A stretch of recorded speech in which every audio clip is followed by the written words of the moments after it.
Hey everybody, welcome back to the channel. I'm Ben with Switchback Offroad, and today we are tackling a big project. And I wasn't even sure if I was going to do this one, but the price point to have it done versus what I can do it for is pretty big. So what we're doing today is we are tackling the rear main seal, and I could not find any videos on YouTube of somebody doing this in their garage, driveway. They've all got special lifts, and there really weren't even very good videos of that. So this isn't going to be a direct step-by-step video of that, but you know, it's kind of self-explanatory. You just got to disconnect a bunch of stuff and then drop it out, right? At least that's how it seems. So I'm going to go ahead and start today by just getting a bunch of things out of the way: exhaust, cross member, disconnecting the drive shafts, and we will go from there. I'm going to start by disconnecting the battery in case there's anything special connected to the transmission that needs to be disconnected from the battery. So we're going to do that first, and let's get into the video.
Bunch of mud.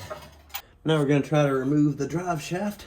I'm going to try to use the impact if I can get the fitting up in there. If not, we'll just use a wrench.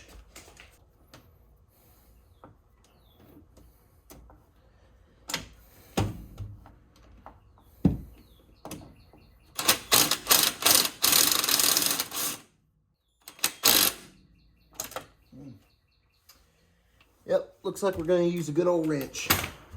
Alright, I got all the bolts out. Now the fun part, because I don't remember how I did this on the front when I replaced my front drive shaft. The fun part's getting it out. But I don't remember what I did. I think I just hit it.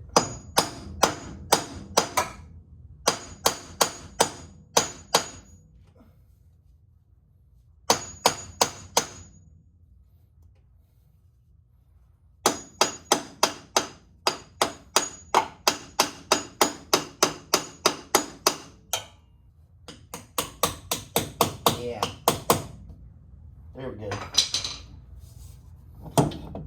All right, hopefully this will just swing out of the way there. Yeah, we'll get a bungee cord and put that right there. Now time for the front drive shaft. Might have to get an even smaller wrench. 13 mil. Let's switch wrenches. My little baby wrench will do it. The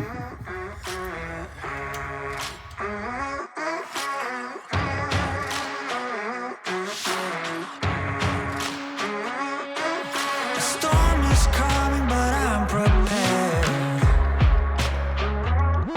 I'll be gone for a while, but don't be scared. Right now, I don't know if I'll ever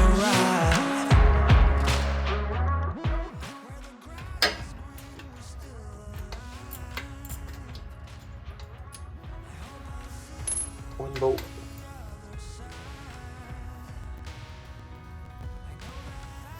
Two bolts. Don't think I can get the other two. Not from right here anyway. So we're gonna jack up the Jeep and turn the drive shaft around. And then I'm just gonna go ahead and take it off, save y'all the video. All right, so we got the drive shafts out, skid plates out, exhaust cross member out. I think we've got everything out. I think we're gonna be clear to start disconnecting things from the transmission and whatnot. But I am still a teenager, and while the exhaust is out, I wanna hear some loudness. So let's see what that's like.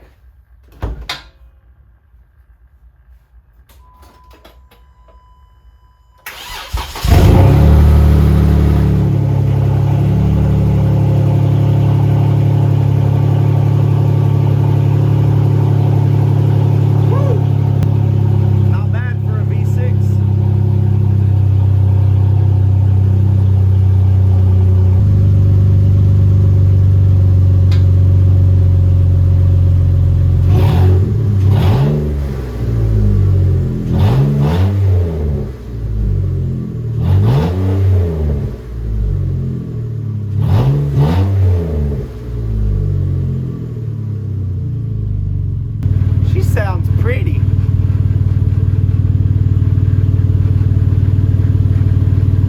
All right, so here's what we're working with. Rear drive shaft disconnected. Front drive shaft is disconnected. Exhaust is gone. Right there.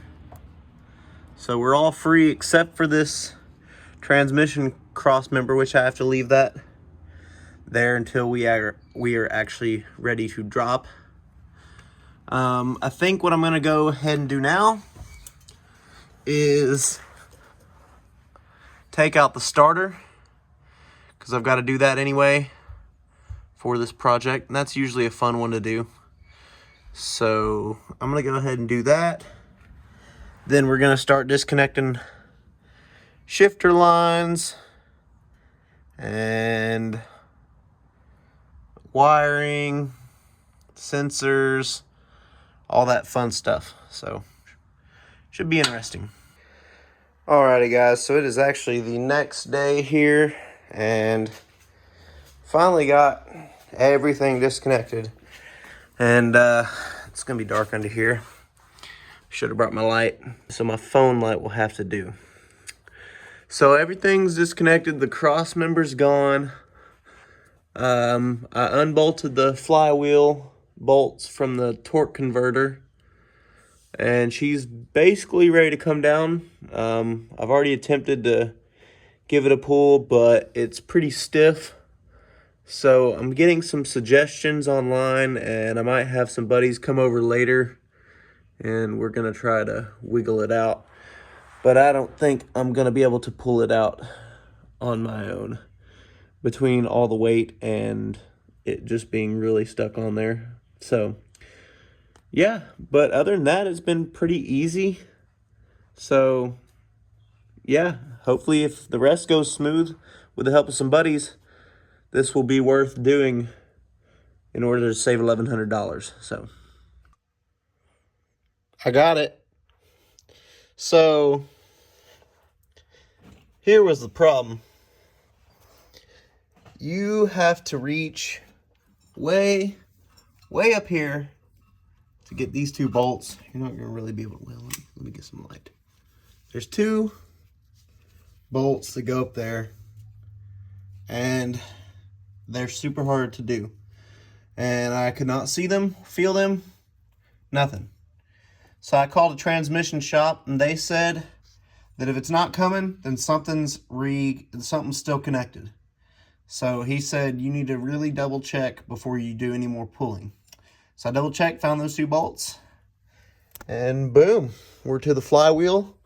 I'm pretty sure, I wasn't 100% that it was the rear main. I thought it could have been the upper oil pan that was leaking, but now that I have it out, I can see the oil from in there. And so it's definitely the rear main, but I would have had to take this all off regardless of which one it was. So yeah, we're gonna go to the dealership, see if they've got one in stock. We're gonna come back and get it all in, but there's my transmission. And yeah, so this goes to show if a 20-year-old can do it in a garage with no lift, so can you. Well, I now have the rear main seal off. That's what is supposed to be right there. And it appears that was the issue, so we are gonna go down to the dealership and get us a new one. All right, so that right there is the upper oil pan. I went ahead and took it out because a lot of people that do this say that when you take the rear main out, that gasket on the upper oil pan tends to leak after that. So as a preventative measure, we just went ahead and took it out. So we're gonna put some new gasket maker around the edges of that and pop it back in. So far, so good. Okay, we're about halfway through. The rear main's on, the upper oil pan's back on with a new gasket. So yeah, right now we're gonna take a break. I sent my battery down to O'Reilly's because I'm on my third one in 2 years, and I just think their batteries are cheap. And so I'm trying to get a refund there, but they said it had to hold a charge in order to get a refund. So we'll see how that goes for them. But yeah, here's what we got going on. So the flywheel's back on and torqued to spec. I'm gonna clean that up with some brake cleaner here in a little bit. And the upper oil pan's back on. And yeah, we're getting ready to take a break, get some dinner, and then put the transmission back in.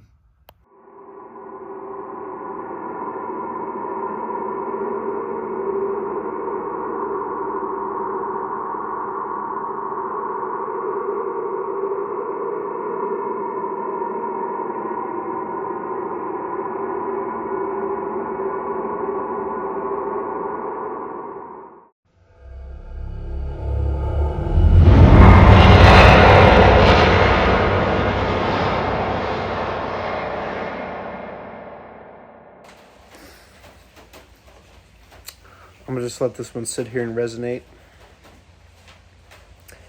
A lesson learned. Put it back where it's supposed to be. And I'm gonna show them. I'm gonna show them. A lesson learned. I'm kind of can't believe this right now. So Josh, explain what we were doing. Well, we were putting the transmission back up into the Jeep, trying to bolt it in, and when we got to the top bolts, we started tightening them, and then we heard some pops, some weird popping noises. We thought that can't be good, so we were trying to get a bracket done, and we couldn't realize that the bracket was in the wrong spot. So then we dropped the transmission, and we found out the transmission had broke. So here's what it's supposed to look like. Somewhat. And because you can't see anything, that's now what it looks like. So I'm going to save you guys the trouble if you decide to do this in your yard. This is going to be a lesson learned from me. There's a bracket that holds some wiring up at the top. Whatever you do, make sure that that bracket is not in between the engine block and the bell housing. Elsewise, you're going to be looking for a new bell housing. I still think this is going to be a cheaper install / DIY than taking it to a shop. Because once I find the bell housing, it's only going to be like $300-400, and we'll swap it out. It'll go back up. We'll be a lot more careful this time, and should be good to go. So, yeah. I'll keep you guys updated the next couple days as I look for a bell housing. But, yeah, that's where we are now. Alright guys, well it's a couple days later. Let's go ahead and just refresh our minds. For you guys it's been a couple seconds, but that one just hurt right there. But look what we got in. So this is the new one. Same exact match. So it's time to get this swapped over. I was gonna take it to a transmission shop and have them do it, but I saw a video of what was actually attached behind this, and I don't think it's that bad. The main struggle we were having was actually getting it pulled off of there. I'm gonna give it one more shot, and if I can't do it, then I'll just take it in tomorrow and have them do it real quick. So let's see what we can do. All right, all you DIYers. So hopefully you won't need this tip, because hopefully you won't crack your bell housing like I did. Hopefully this is a learning experience for everybody that tries to do this. So we couldn't get this off the other night because of one, ooh, that is not good lighting. There we go. There was one bolt right down here covered in grease that we couldn't see. That was the only thing holding us back the other night. As soon as I got that, it just slid right off of the transmission. If you're gonna do this, I recommend leaving your transmission facing up like that. Don't mess with any of this kind of stuff. I am going to clean up these areas with the shop towel before we slide it back in. And yeah, I'm gonna figure out the torque spec on these 5 bolts. Everything that's a part of this assembly has to be exact, because this is part of the cooling system pump, and so if you misalign one thing, you are probably going to be screwed, just because of the way this is all designed to work. So make sure that everything goes exactly where it's supposed to. I believe that we're ready to go. This is like a metal gasket, so it's good to be reused. I'm not going to worry about it. But all this came out together, and then there was one piece on this side. Came out, swapped it over, made sure it was in the right position, and yeah, we're going to torque these down and put it back on the transmission, and we should be ready to lift it back up into the Jeep. Just like that, she's back on. I say just like that. It wasn't that easy. There's a whole bunch of stuff that has to line up for this to slide in. So I ended up taking out first through 3rd gear, maybe? I don't know. I ended up taking it all out, laying it down while this was out, and then I put a vice grip on here to hold it in place, slid it back in, finally got it all to go down. And yeah, so we got a brand new bell housing and a, I don't know, 9-year-old transmission. So yeah, she looks pretty though. All those bolts in there were fun to torque. They go to about 15. So I think I'm gonna call it a night, and maybe tomorrow we will throw this thing up in the Jeep and try not to crack the bell housing. I'm just really not feeling it today, but this transmission has got to go back in the Jeep. So I just need to suck it up. I'm gonna knock it out by myself. So we'll see how it goes, and we're gonna start by putting the torque converter back in and trying to not leak a bunch of tranny fluid. So here we go. This is either gonna go really well or really poorly. So here we go. I can already see all the fluid in there. I think I'm just gonna have to dump it. I don't know. We'll see what happens here.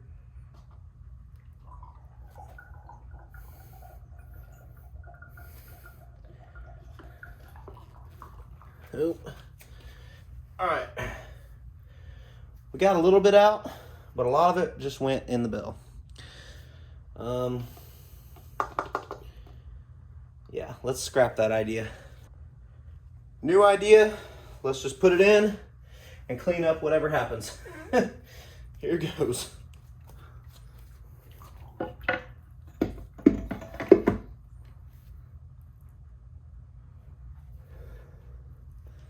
Okay. There we go. Now it's sitting flush. So I didn't really think about how I was going to clean that up once it got in there. I know that I'm going to have to drain out or I'm gonna have to add fluid anyway. So I might just sit this down and let it all run out and go from there. You're gonna wanna make sure that these bolts are right here, lined up with the starter hole, because you're gonna have to bolt this back to the flywheel, and you want those holes to be accessible, so keep that in mind. Transmission is in, and it's not broken. And yeah, so we did it without the transfer case attached, and we made sure the black bracket was out of the way. If there's anything you take away from this video, is make sure that there's not a black bracket between the bell housing and the engine block. We'd have been done a week ago if we'd have just looked there, if we weren't rookies. But yeah, so here's what we got. So transmission is in. We're starting to torque down some of those bolts. I got the transmission cooler lines on there so it'll stop leaking on us. And yeah, we're gonna finish tightening those up. Probably put on the cross member and just start connecting stuff back up. Should be pretty easy.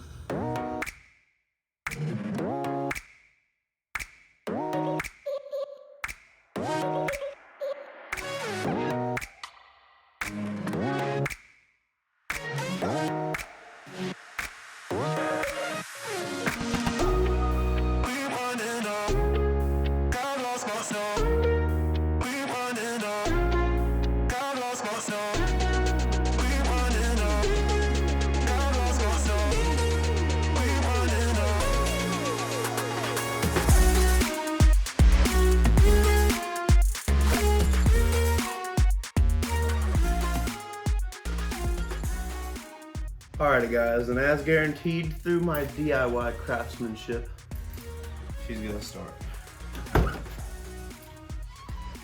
She may be slow because it's been a while, but we'll see.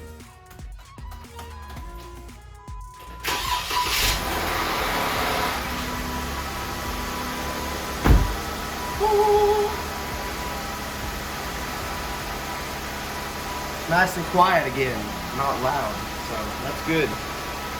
I'm gonna let it run for a minute, check for some leaks, and we'll see what happens.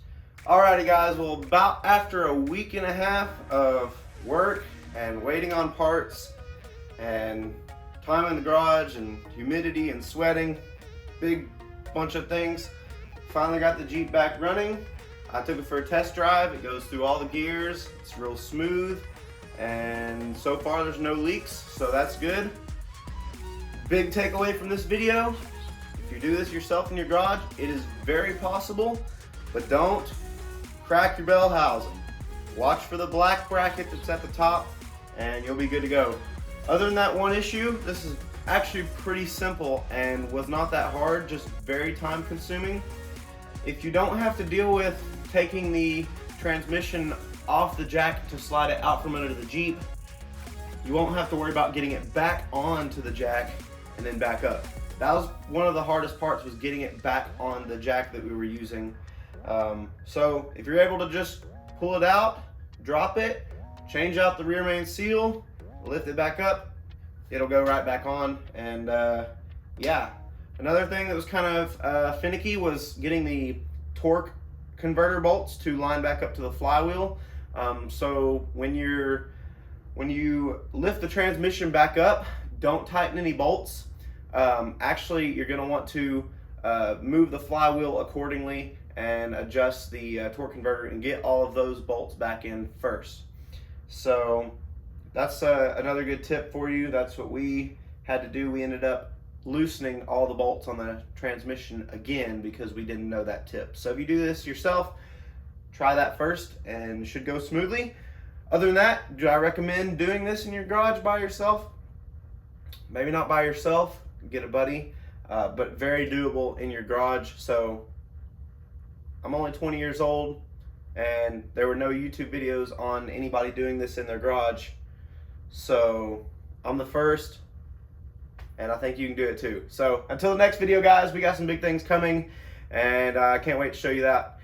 We'll see you next time. Bye.